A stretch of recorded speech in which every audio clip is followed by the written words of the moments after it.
मैं तो वृंदावन का एक सीधा साधा रहने वाला हूँ।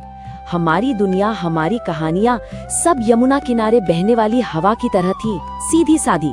पर फिर वो आया और सच कहूँ तो कुछ भी पहले जैसा नहीं रहा। ये कहानी उसकी नहीं, ये हमारी है। हमने जो अपनी आंखों से देखा बस वही बता रहा हूँ। अरे हमारे लिए तो वो बस नंद और यशोदा का लाडला था, हमारा प्यारा सा माखन चोर। उसकी शरारतों पर हम सब हंसते थे, उसके रूप को देखकर तो बस देखते ही रह जाते थे। पर हमें क्या पता था, जरा भी अंदाजा नहीं था कि हमारे आंगन में खेलने वाला ये नन्हा सा बालक आखिर था कौन। वृंदावन में ना जीवन की एक अपनी ही लय थी, एक शांत सी धुन। सुबह गायें चरने जाती, हम सब अपने खेतों में काम करते, और शाम को जब उसकी बांसुरी की धुन गूंजती थी ना, तो यकीन मानिए सिर्फ गांव ही नहीं, हमारे दिल भी थम से जाते थे। सब कुछ कितना सुकून भरा था, कितना मीठा था। और फिर वो आया। उसके आने से तो जैसे हमारे गांव में एक नई ही जान आ गई।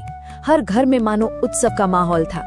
हमने तो यही सोचा था कि चलो एक और बालक का जन्म हुआ है, पर वो सिर्फ एक बालक नहीं था, वो तो हमारे जीवन में खुशियों का, आनंद का एक पूरा नया अध्याय लेकर आया था।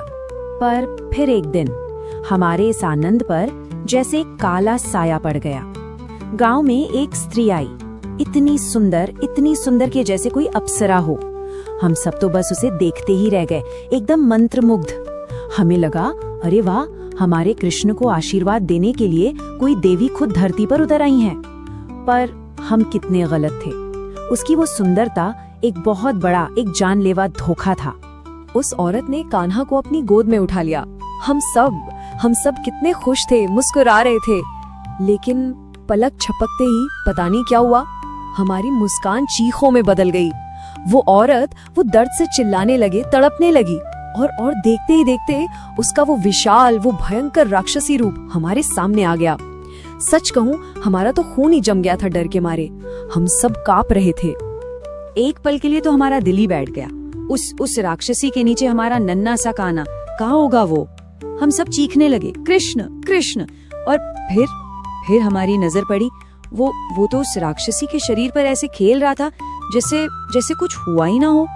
बस उसी पल हमें पहली बार ये एहसास हुआ कि ये बालक, ये कोई साधारण बालक नहीं है। अच्छा, उस खौफनाक घटना के बाद धीरे धीरे जीवन फिर से अपनी पटरी पर आने लगा। और अगली बार जो हमारी दुनिया हिली, वो किसी राक्षस की वजह से नहीं, बल्कि एक माँ के बड़े ही सीधे साधे सवाल से शुरू हुई।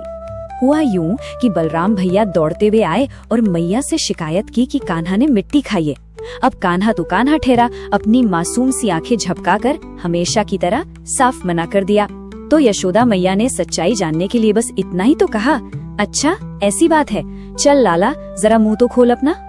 और बस उसी एक पल में एक छोटे से बच्चे के मुंह के अंदर सब कुछ बदल गया। यशोदा मैया ने जो देखा ना, उसने हमारी सोच की, हमारी समझ की हर दीवार को तोड़ के रख दिया।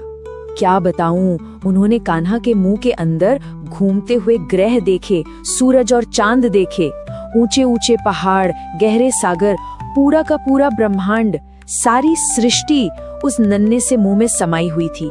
सोचिए जरा। ये देखकर तो यशोदा मैया का सिर ही चकरा गया। वो तो बस बेहोश होते होते बची। आखिर ये हो कैसे सकता था? क्या ये कोई सपना था, कोई भ्रम? उनकी हालत देखकर हम सब समझ गए थे कि उन्होंने जो भी देखा है वो हमारी कल्पना से बहुत बहुत परे था। बस उस दिन के बाद से ना हम कृष्ण को एक नहीं बल्कि दो रूपों में देखने लगे। एक तरफ तो वो हमारा वही नटखट माखन चोर था, हमारा प्यारा शरारती बच्चा, और दूसरी तरफ वो हमारा रक्षक था जो भयानक राक्षसों को मारता था और हमें हर मुश्किल से, हर तूफान से बचाता था। अब हमारा जीवन पता एक बड़ी खूबसूरत पहेली जैसा हो गया था। हम उसे उसकी शरारतों के लिए डांटते भी थे और फिर अगले ही पल उसी में अपनी सुरक्षा भी ढूंढते थे। भगवान, ईश्वर, दिव्य, जो भी कहिए, वो हमसे इतना करीब था कि हमारी ही आंगन में खेल रहा था। इतने सबके बाद भी कृष्ण ने हमें कभी डराया नहीं।